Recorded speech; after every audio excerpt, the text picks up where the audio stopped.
तो खुदा ये कहता कि तू अपने आप का इनकार कर, दूसरों के लिए आशीष का कारण बन।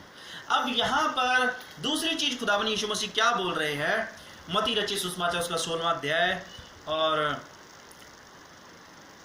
उसकी 24वीं आयत के अंदर, तब यीशु ने अपने चेलों से कहा, यदि कोई मेरे पीछे आना चाहे तो अपने आप का इनकार करे और अपना क्रूस उठाए और मेरे पीछे हो ले।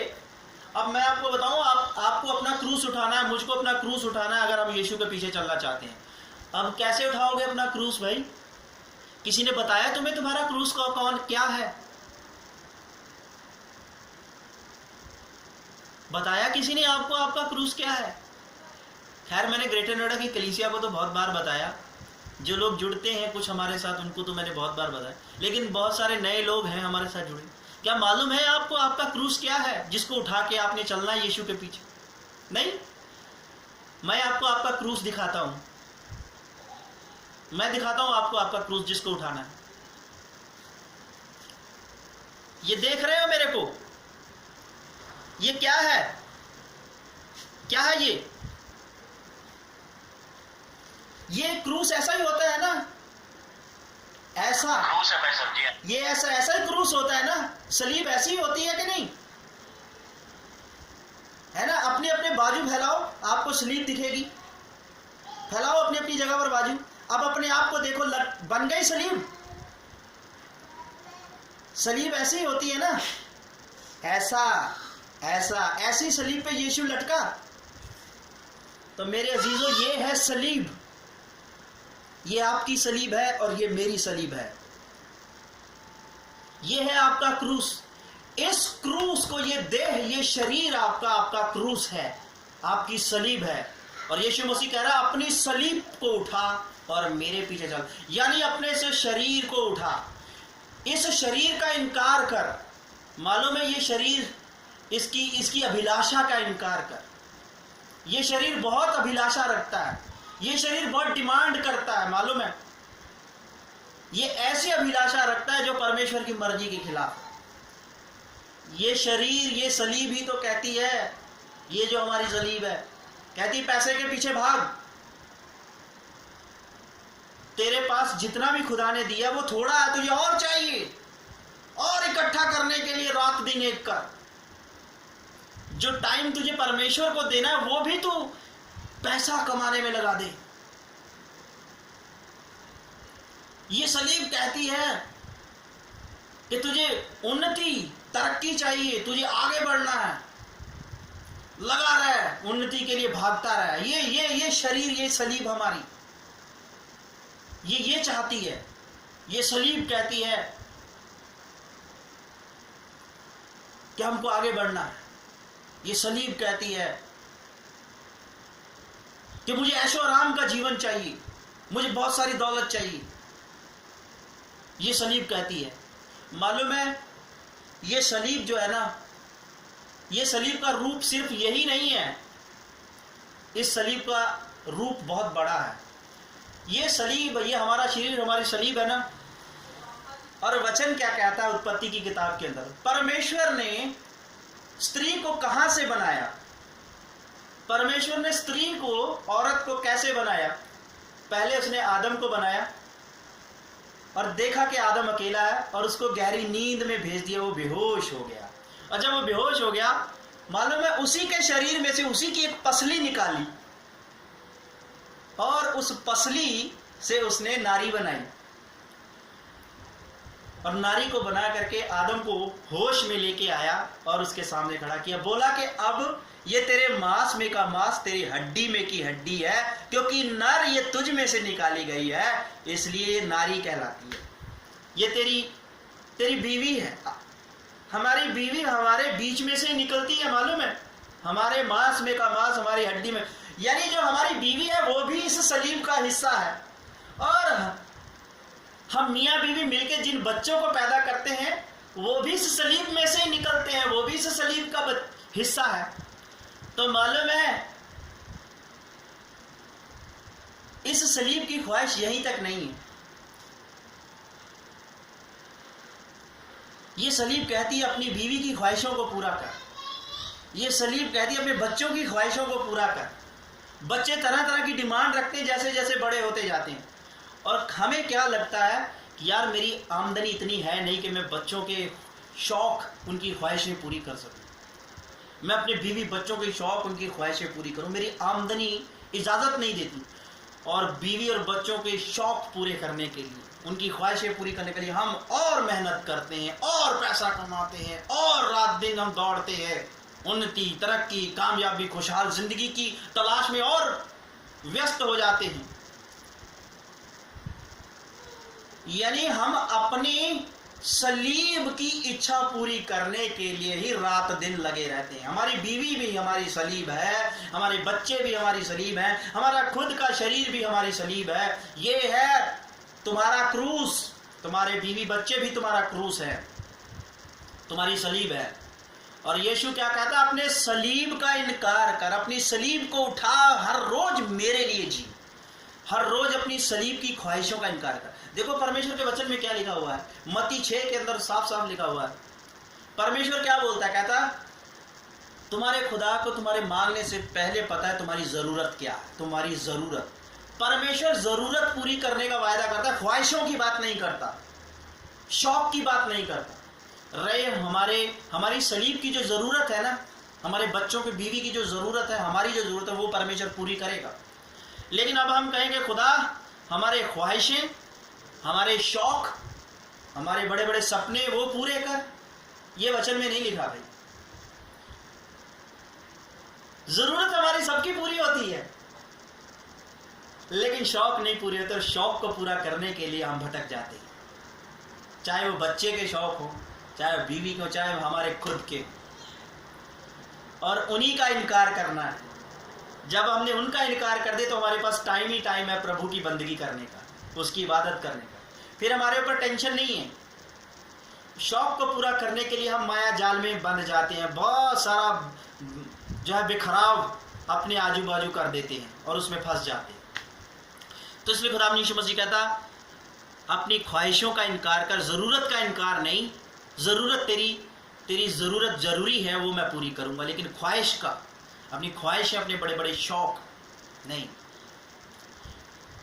इनकार कर और यीशु के लिए जी, परमेश्वर के लिए जी। हर रोज सोच कि मैं परमेश्वर के लोगों के लिए आशीष का कारण बनूं, लोगों के लिए आशीष का कारण बनूं। इसलिए परमेश्वर के लिए जी। तो ये परमेश्वर का वचन हमें सिखाता है। ये है अपने आप का इनकार करना, ये है अपनी सलीब को उठा करके यीशु के पीछे चलना। और खुदावंद यीशु मसीह इस चीज को एक जगह और अच्छे से सिखाते हैं, समझाते, कहते जो कोई अपने माँ बाप का, अपने बीवी बच्चों का, अपने लोगों का इनकार नहीं करता, वो मेरे लायक ही नहीं। अरे हमारे बीवी बच्चे, माँ बाप, ये सब क्या है? ये सब हमारी सलीब का हिस्सा है। अभी बताया ना मैंने। तो अपनी सलीब का इनकार करना, ये वही बात बोली, जो कोई अपने बीवी बच्चों को मुझसे ज्यादा समझता है, किसी भी चीज को मुझसे ज्यादा समझता है, उनकी ख्वाहिशों के पीछे जीता है, उनकी इच्छाओं को या अपनी इच्छाओं को पूरा करने के लिए जीता है, वो मेरे योग्य ही नहीं है, मेरे लायक ही नहीं। इसलिए मेरे अजीजों, जरूरत आपकी पूरी होगी, जरूरत मेरी भी पूरी होती है और होती रहेगी। और मैं आपको एक बात बताऊं, मेरी जिंदगी की ये गवाही रही है हमेशा। मैंने अपनी ख्वाहिश के लिए कभी दुआ नहीं की है, और मेरी ज़रूरत हमेशा मेरा खुदा पूरी करता है। और यहाँ तक कि मैं तो अपनी ज़रूरत के लिए भी कभी हमने दुआ नहीं की। क्यों नहीं की? क्योंकि उसका वायदा है ना, तुम हमारे मांगने से पहले ही वो जानता है कि हमारी ज़रूरत क्या, जो चीज़ बिना दुआ के वो देने वाला है, उसके लिए दुआ क्यों करते हो? दुआ करो कि हम खुदा की बादशाहत के लिए, खुदा के लोगों के लिए, संसार के लोगों के लिए आशीष का कारण कैसे बने। हम लोगों के जीवन के अंदर छुटकारे का कारण कैसे बने। हमारे द्वारा बहुत सारे लोग प्रभु यीशु मसीह के प्रेम को देखें, प्रभु यीशु मसीह के प्रेम को देखें। और वो प्रेम कैसे दिखेगा? जब लोग चंगे होंगे हमारे दुआ करने से, जब लोगों को उनकी मुश्किलों से आज़ादी मिलेगी हमारे दुआ करने से। तो ये हमारा जीवन है, ये है यीशु के लिए जीना। लेकिन आज तो कुछ और ही चल रहा है, आज कुछ और ही चल रहा है। इसलिए अपने लिए नहीं, उस प्रभु के लिए जिए, तभी हम विश्वासी बनते हैं। और जब हम उस प्रभु के लिए जीते हैं तो मालूम है हमारे लिए उसके राज्य में बहुत बड़ा प्रतिफल है। और जब तक हम जिंदा हैं मसीह के लिए जिए, उसके लोगों के लिए, इस दुनिया के लिए आशीष का कारण बनने के लिए जिए। और जिस दिन हम मर जाएंगे उस दिन हमारे लिए और भी बड़ी लाभ की बात होगी। हम मर के भी जिएंगे परमेश्वर के राज्य के अंदर, मर के भी जिएंगे परमेश्वर के। ये परमेश्वर के वायदे हैं, उसके वचन में लिखा हुआ है।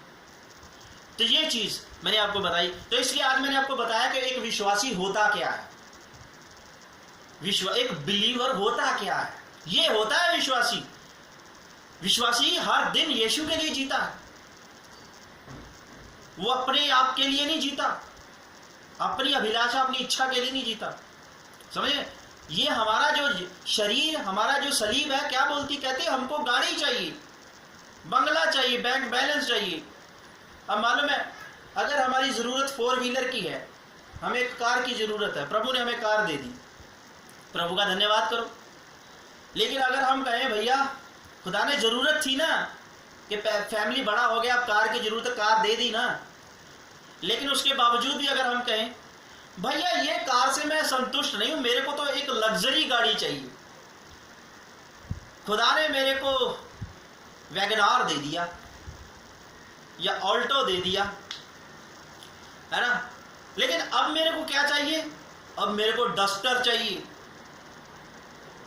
या फिर कोई कहे कि मेरे को जैगुआर चाहिए, मर्सिडीज चाहिए। ये तो ख्वाहिश हो गई ना, शौक हो गया ना, अभिलाषा हो गई। अरे तुम्हारे लिए, तुम्हारी फैमिली के लिए ट्रैवल करना मुश्किल हो रहा है, खुदा ने तुम्हें 4 व्हीलर दे दिया ना, चाहे अल्टो दिया, चाहे वैगनार दिया, उसका शुक्र करो, इसी में संतोष करो। लेकिन नहीं, आई एम नॉट सेटिस्फाइड, मुझे तो मर्सिडीज चाहिए, मुझे जैगुआर चाहिए। तो भैया ये जो चीजें हैं इनका इनकार करना सीखना होगा, इनका इनकार करना सीखना होगा, ठीक है ना। तो इसलिए प्रभु का वचन हमें क्या बताता है कि विश्वासी का जीवन ऐसा होता है। खुदा जरूरत पूरी करेगा। जिस दिन 4 व्हीलर की आपको जरूरत होगी वो 4 व्हीलर भी देगा, जरूर देगा, और जो भी देता है उस पर खुश होगा। अगर आपके पास आपको 2 व्हीलर की जरूरत है तो आपको 2 व्हीलर देगा। अब ये ना कहे कि भैया मेरे को तो उसने प्लेटिना दे दिया बजाज का, मेरे को तो बुलेट चाहिए था। अब बुलेट तो ख्वाहिश हो गई ना मेरे को एक स्पोर्ट्स बाइक चाहिए था। खुदा का शुक्र करना सीखें हम, शुक्र करें कि खुदा तूने मेरी ज़रूरत पूरी की, सबसे बड़ी बात है। ज़रूरत पूरी कर दी, सबसे बड़ी, मेरी नीड को तू पूरा करता है, और तू मेरी नीड को पूरा करता है, इसलिए मैं तेरा धन्यवाद करता हूँ। नीड को पूरा किया है, बस मेरा जीवन खुदावन तेरी मर्जी के लिए इस्तेमाल हो, तेरे लोगों के लिए, इस दुनिया के लोगों के लिए आशीष का कारण बने मेरा जीवन। This is my prayer. और ये हर दिन यही सोच के साथ हमको जो है हर दिन जो है अपना गुजारना है, हर दिन अपना, हमें अपनी ख्वाहिशों के पीछे नहीं भागना है। और खुदा का कलाम कहता है कि खुदा के बलवंत हाथ के नीचे रहेगा तो वो समय आने पर तुझे उठाएगा, बढ़ाएगा, वो तुझे ऊपर उठाएगा। खुदा ऐसा नहीं कि अपने बंदों को नीचे दबा के रखता है, समझे ना। उसने यूसुफ को मिस्र के तख्त पे बिठा दिया था। यूसुफ ने मिस्र का तख्त नहीं मांगा था। कहीं बाइबल में लिखा है, वचन में लिखा है कि यूसुफ तख्त के लिए दुआ करता था। यूसुफ तो दुआ करता था अपने लोगों के लिए, यूसुफ दुआ करता था मिस्र के तमाम अवाम के लिए।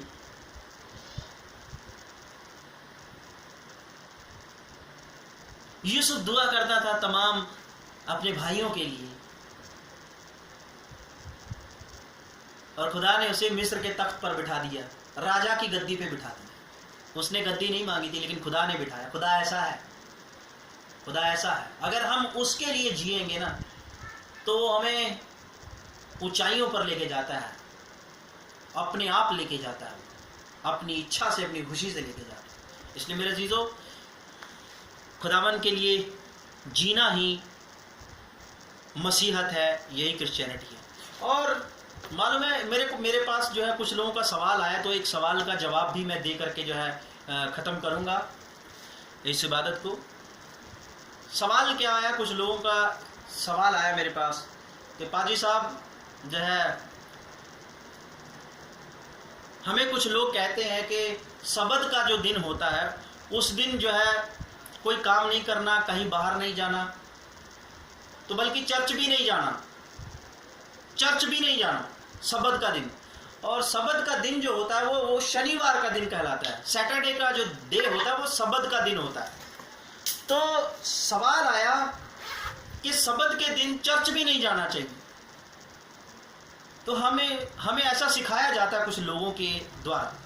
तो क्या करें भी, सबत के दिन चर्च ना जाए, और वो सबत का दिन इतवार को समझ करके इतवार को जो है सोच रहे हैं कि इतवार को चर्च जाना ठीक नहीं है, प्रार्थना सभा में जाना ठीक नहीं। तो पहली बात तो मैं ये बताता हूँ कि इतवार का दिन सबत का दिन नहीं है।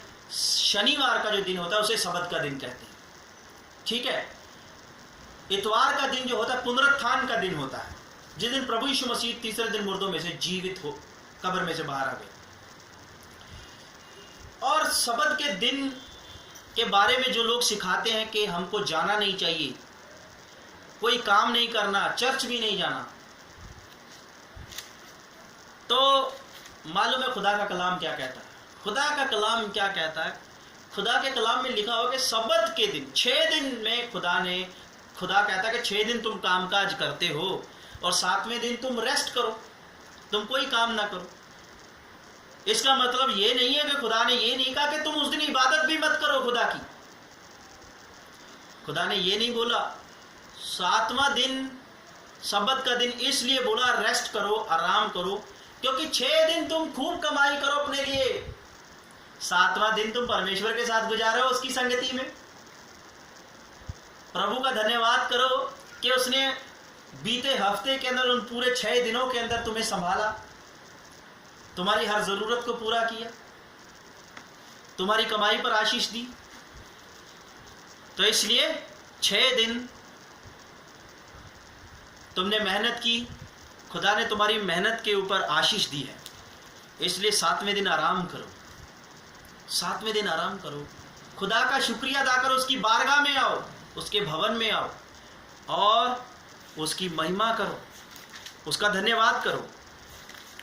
तो ये जो है परमेश्वर का पवित्र वचन हमें बताता है। देखो लूका की इंजील, देखो खुदावंद यीशु मसीह क्या कहना। लूका रचित सुसमाचार और उसका 6वां अध्याय, लूका रचित सुसमाचार उसका 6वां अध्याय और उसकी 5वीं आयत के अंदर क्या लिखा? और लूका रचित सुसमाचार उसका 6वां अध्याय उसकी 5वीं आयत के अंदर, और उसने उनसे कहा, मनुष्य का पुत्र सबत के दिन का भी प्रभु है।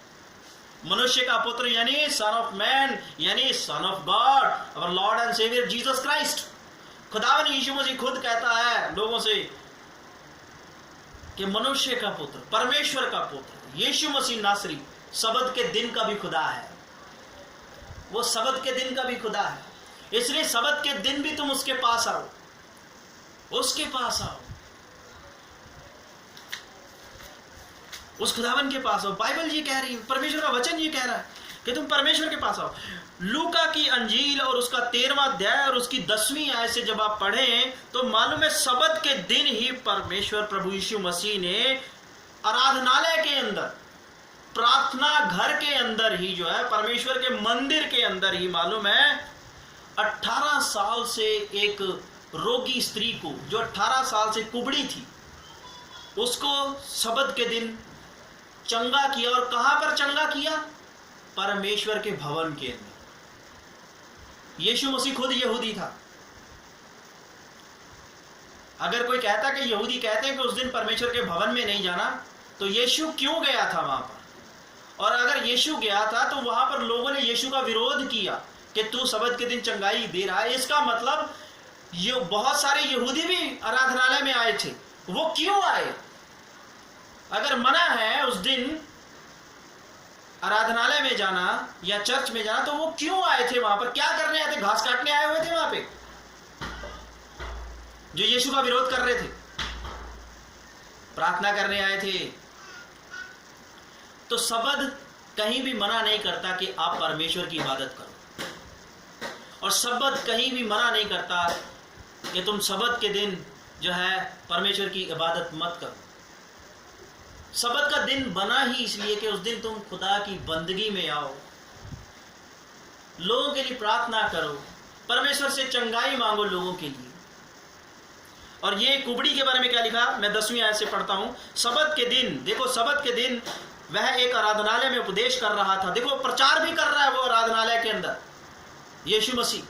शब्द के दिन वहां एक स्त्री थी जिसे 18 वर्ष से एक दुर्बल करने वाली दुष्ट आत्मा लगी थी, और वह कुबड़ी हो गई थी और किसी रीति से सीधी नहीं हो सकती थी। यीशु ने उसे देखकर बुलाया और कहा, हे नारी, तू अपनी दुर्बलता से छूट गई है। तब उसने उस पर हाथ रखे और वो तुरंत सीधी हो गई और परमेश्वर की बड़ाई करने लगी, इसलिए कि यीशु ने शब्द के दिन उसे अच्छा किया था। शब्द के दिन उसे अच्छा किया था। आराधनालय का सरदार रिसियाकर लोगों से कहने लगा, 6 दिन हैं जिनमें काम करना चाहिए, अतः उन ही दिनों में आकर चंगे हो, परंतु शब्द के दिन में नहीं। 6 दिन है काम करने के, चंगाई 7वें दिन नहीं होनी चाहिए। यह सुनकर प्रभु ने उत्तर दिया, हे कपटियों, क्या शब्द के दिन तुम में से हर एक अपने बैल या गधे को थान से खोलकर पानी पिलाने नहीं ले जाता? हम अपने गधे को या बैल को पानी क्यों पिलाने के लिए बाहर लेके जाते हो? ये भी तो काम है ना। मालूम है, बैल और गधा इनकम का सोर्स माना जाता था उन दिनों के अंदर। बैल और गधे से कमाई होती थी, कमाई, और जिससे लाभ होता है, फायदा होता है, उसको पानी पिलाने भी लेके जाओ। अगर वो खड्डे में गिर जाए तो उसको निकाल लो, फिर कोई मना ही नहीं है शब्द की। लेकिन एक रास्ते में पड़ा हुआ एक जख्मी मुसाफिर जिससे कुछ मिलने वाला नहीं, या एक प्यासा रास्ते के अंदर पड़ा हुआ जिसको पानी पिलाने से कुछ मिलने वाला नहीं है, उसको देख करके बोलते हैं, अरे आज शब्द का दिन है, किसी को पानी नहीं पिलाना, आज शब्द का दिन है भैया, आज ये रास्ते में पड़ा हुआ मुसाफिर है ना, इसके जख्मों के ऊपर मरहम पट्टी नहीं करना, शब्द का दिन है, मना किया गया है। लेकिन गधा गिर गया या गधा प्यासा, बैल प्यासा, भैया इससे तो कमाई आएगी। गधा और बैल कमाई का साधन था उन दिनों के अंदर। अगर यही लुढ़क गया तो पैसा कहां से आएगा? भाड़ में गया शब्द, पानी पिलाओ इनको लेके जाके। तो खुदावंद यीशु मसीह सब समझते हैं बातों को, और वही चीजें आज होती हैं। वैसे ही वचन को तोड़ते हैं, मरोड़ते, घुमाते हैं। भैया शब्द के दिन मत जाओ, अरे खुदा की संगति से दूर कर रहे हो। वो खुदा अपनी संगति में जोड़ने के लिए वो खुदा आसमान छोड़ के जमीन पर आया, उस खुदा को इंसान बनना पड़ा। इसीलिए उस खुदा ने इतना बड़ा काम किया, अपने स्वर्ग की सिंहासन तक को उसने छोड़ा हमें अपनी संगति में जोड़ने के लिए। और वो एक शब्द हमारे और अपने बीच में, एक शब्द को खड़ा करेगा हमारे और अपने बीच में, कि शब्द है जो तुम्हें मुझसे जुदा करता है, कि आज के दिन तुम मेरे पास मत आओ, आज के तुम चर्च में मत आओ। अरे जिसने अपना तख्त छोड़ दिया हमसे मेल मिलाप करने के लिए, वो शब्द के द्वारा हमारे बीच में जुदाई लेके आ रहा है। ये गलत शिक्षा है। और इसीलिए खुदावंद यीशु मसीह यहां पर ऐसे लोगों को जो है इस तरह के जवाब देते हैं। उसने 18 साल से वो बीमार थी, उसको चंगा किया। यूहन्ना की किताब उसका 5वां अध्याय पढ़ लो, वहां पर 38 साल से एक व्यक्ति बीमार है, उसको भी शब्द के दिन खुदावंद यीशु मसीह ने चंगा किया, मालूम है। और उसको क्या बोला कि भैया तू अपनी खाट उठा, अपने हाथ से उठा और चल पे। और लोगों ने मालूम है क्या बोला, अरे आज के दिन वजन नहीं उठाते, शब्द का दिन है, वजन नहीं उठा रहे, तू अपनी खाट उठा रहा है। खाट क्यों उठा रहा है? कहता जिसने मुझे चंगा किया उसी ने मुझे कहा अपनी खाट उठा और चल पे। खुदावंद यीशु मसीह का विरोध करने लगे, क्योंकि उस व्यक्ति को उसने शब्द के दिन चंगा किया, और शब्द के दिन ही कहता कि तू अपनी खाट का बोझ उठा और चल पे। खुदावंद यीशु मसीह क्या कहते हैं? कहते हैं परमेश्वर का काम करने के लिए मना ही नहीं है, परमेश्वर की इबादत करने के लिए मना ही नहीं, क्योंकि वो दिन बना ही परमेश्वर की इबादत के लिए। 6 दिन तुम अपने लिए जियो, काम करो, मजदूरी करो, दिहाड़ी करो, अपना बिजनेस करो, 7वां दिन तुम उसके पास आओ, उसके साथ गुजारो। आदम को क्या बोला था? आदम और हवा को बोला सारा दिन तुम इस बाग अदन की रखवाली करो, इसमें काम करो। और शाम को दिन के ठंडे समय तुम अपना काम खत्म रोक दो, क्योंकि दिन के ठंडे समय यहोवा तुम्हारे पास आएगा संगति करने के लिए। उत्पत्ति की किताब में यही लिखा है ना, पहला दूसरा तीसरा अध्याय पढ़ लो, यही हम पाते हैं ना वहां पर लिखा हुआ। पढ़िएगा घर पे बैठ के कि भैया दिन के ठंडे समय यहोवा संगति करने के लिए आता था। दिन के ठंडे समय यहोवा परमेश्वर आदम और हव्वा से संगति करने के लिए आता था। वो टाइम रखा हुआ था और उस समय कोई काम नहीं, सारा काम स्टॉप, सिर्फ परमेश्वर के साथ टाइम बिता। वैसे सब्बत का दिन बनाया। मेरे अजीजों, अगर कोई मूर्ख आपसे कहता कि सब्बत के दिन चर्च मत जाओ, तो उसने बाइबल अच्छे से, उसने परमेश्वर का वचन अच्छे से नहीं पढ़ा। ऐसों को यीशु ने डांटा था उस दिन भी, और आज भी यीशु का कलाम डांटता है। इसलिए प्रभु की इबादत के लिए कोई मनाही नहीं है।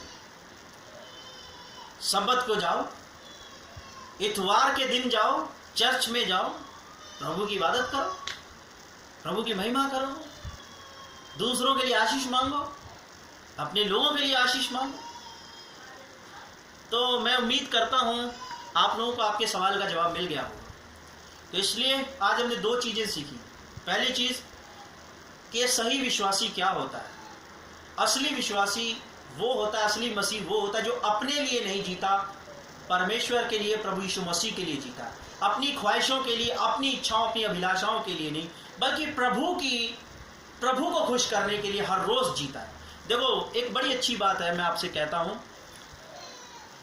मसीह के लिए मरना तो आसान है, मसीह के लिए मरना बड़ी आसान बात है, लेकिन मसीह के लिए हर रोज जीना सबसे मुश्किल काम है। मसीह के लिए हर रोज जीना सबसे मुश्किल काम है। अब मैं ये बात समझाता हूं आपको। मसीह के लिए तो हर विश्वासी मर जाता है, सारी उम्र अपने हिसाब से जिंदगी जी, अपनी मर्जी के मुताबिक एक विश्वासी जिंदगी जीता है, परमेश्वर के हिसाब से नहीं। लेकिन आखिर में जब वो मौत के बिस्तर पर आता है, जब कब्र में टांगें लटकी हुई होती हैं, या जब अस्पताल के अंदर आईसीयू में पड़ा हुआ होता है, तो मालूम है तब वो खुदा खुदा खुदा खुदा करता है, और उस डाकू की तरह जो सूली पर लटका हुआ पश्चाताप करता, वैसे पश्चाताप करता कि प्रभु मैंने जिंदगी भर अपने हिसाब से जीवन जिया, मैं अपने गुनाहों के लिए माफी मांगता हूँ, मैं तौबा करता हूँ, मैं पश्चाताप। वो समय होता है कि सच में दिल से पश्चाताप करता है एक व्यक्ति। और जो भी विश्वासी, चाहे सारी उम्र उसने अपनी मर्जी के हिसाब से जीवन गुजारा, आखिर टाइम के अंदर उस डाकू की तरह पश्चाताप कर लेता है, उस हर एक व्यक्ति के लिए परमेश्वर के पास माफी है और उसकी बादशाहत के अंदर जगह है। तो ये काम तो हर कोई, हर विश्वासी कर लेगा। आखिर में वो पश्चाताप कर लेगा और परमेश्वर के राज्य में प्रवेश कर जाएगा। सच्चे दिल से पश्चाताप करेगा, सच्चे दिल से पश्चाताप करते हुए प्रभु में होकर के अपना दम तोड़ देगा वो, यानी प्रभु के लिए मर जाएगा उस वक्त वो, और प्रभु की बादशाहत में जीवित हो जाएगा। तो प्रभु के लिए मरना बड़ा आसान काम है, हर कोई मर लेगा अंत के टाइम के अंदर, जब कब्र में टांगे लटकी हुई होंगी। लेकिन प्रभु के लिए जीना सबसे मुश्किल काम है। प्रभु के लिए जब जीने का वक्त था, तब हम अपने लिए जिए, अपनी अभिलाषाओं के लिए जिए, अपनी इच्छाओं के लिए जिए, अपनी ख्वाहिशों के लिए जिए, अपनी ख्वाहिशों के लिए जिए। समझ रहे? मजा तो तब है कि हम इस जिंदगी के अंदर अपने लिए ना जी करके यीशु के लिए हर दिन जिए, उसकी इच्छा के लिए, उसकी अभिलाषा के लिए जिए, अपनी ख्वाहिश के लिए नहीं। उसमें मजा है मेरे अजीजों। और उस वक्त हम अपने लिए जीते हैं। उस वक्त किसी को उन्नति चाहिए, किसी को तरक्की चाहिए, किसी को कामयाबी चाहिए, किसी को कुछ चाहिए, किसी को कुछ चाहिए। उस वक्त हम अपने लिए जीते हैं।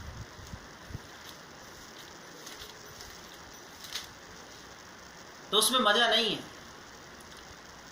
प्रभु के लिए उस वक्त जी के दिखाएं, वही सबसे मुश्किल बात है।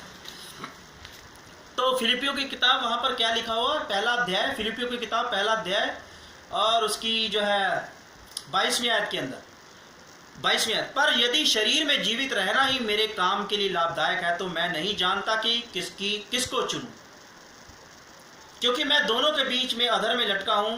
जी तो चाहता है कि कूच करके मसीह के पास जा रहा हूं। अंत के टाइम में तो हर एक विश्वासी पश्चाताप करके कूच करके मसीह के पास पहुंच ही जाएगा, सच्चा पश्चाताप करके। लेकिन क्योंकि ये बहुत ही अच्छा है, परंतु शरीर में रहना तुम्हारे कारण और भी जरूरी है। शरीर में रहना यानी वचन क्या कहता है, शरीर में परमेश्वर के लिए, परमेश्वर के लोगों के लिए जिंदा रहो, परमेश्वर के लिए जियो, परमेश्वर के लोगों के लिए जियो, शरीर में, अपने लिए नहीं। ये जरूरी है हमारे लिए। इसीलिए परमेश्वर का दास पौलुस कहता, मैं इसीलिए जिंदा हूं। अरे मरना तो मैं आज मर जाऊं और मैं यहां से कूच करके अपने मसीह के पास पहुंच जाऊंगा, लेकिन वो मेरे लिए बहुत अच्छी बात होगी। लेकिन मैं क्यों नहीं मर रहा हूं मालूम है? मैं जी रहा हूं। मेरे लिए जीना जरूरी है। किस लिए जीना जरूरी है? कि मैं मसीह के लिए, उसकी देह के लिए, उसकी कलीसिया के लिए जीऊं। ये है भक्ति, ये है मसीह के लिए जीना। अरे मर तो हम जाएंगे ही, वो कोई बड़ी बात नहीं है। जी के दिखाओ मसीह के लिए, जियो उसके लिए, जियो उसके लोगों के लिए, बनो दूसरों के लिए आशीष का कारण, बनो दूसरों के लिए आशीष का कारण, छुटकारे का कारण। यह है क्रिश्चियनिटी। आखिर में सारी उम्र हम किसी के लिए आशीष का कारण नहीं बने। अंत में जब हम प्राण त्यागने लगे, हमने सच्चा पश्चाताप किया, तो प्रभु तो जगह दे ही देगा हमारे सच्चे पश्चाताप को देख करके अपने राज्य के अंदर। लेकिन क्या हमारी जिंदगी किसी के काम आई? परमेश्वर के लोगों के काम आई? परमेश्वर के काम आई? नहीं आई। तो इसलिए मरना बड़ा आसान है यीशु के लिए, जीना बड़ा मुश्किल है। मेरे अजीजों, दिलेरी इसमें नहीं है कि मसीह के लिए मर गए, मसीह में होके मर गए। दिलेरी इस बात में है कि मसीह के लिए जिए हैं, और जितने मसीह यीशु में जीते हैं वो सब सताए जाएंगे, हर दिन सताए जाएंगे। और इस सताव से डरते हुए तो हम मसीह के लिए जीते नहीं। सताव का जीवन है भैया, कौन जिएगा? जब मसीह के लिए जियोगे तो सताव भी आएगा, परसिक्यूशन आएगा लाइफ के अंदर, ठीक है ना? अब ऐसा मत सोचिए कि पादरी साहब तो बस बोल रहे हैं यहाँ पर बैठे हुए। पादरी साहब ने क्या देखा है? पादरी साहब ने अभी तक अपनी जिंदगी में परसिक्यूशन और सताव ही देखा है। जब से हम मसीह के पीछे आए हैं ना, हमने सताव ही देखा है। और ये कलाम कहता है कि जब मसीह के लिए जियोगे तो सताव आएगा। और सताव जो हमारे जीवन में आता है ना, ये मालूम है क्या है? ये वचन कहता है कि ये परमेश्वर के अनुग्रह से आता है आपके जीवन में।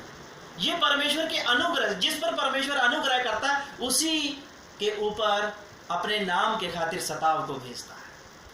तो अगर हमारे जीवन में यीशु के खातिर हम सताव को लेते हैं, this is a grace of God, this is also a blessing of God. ये भी ब्लेसिंग की बात है। तो इसे आप कोई बुरी बात मत समझिए अपनी लाइफ के लिए। सताव के लिए रेडी रहिए, परसिक्यूशन के लिए रेडी रहिए, मसीह के लिए जिए, मसीह के लोगों के लिए, दुनिया के लिए आशीष का कारण। प्रभु आप सबको आशीष दे।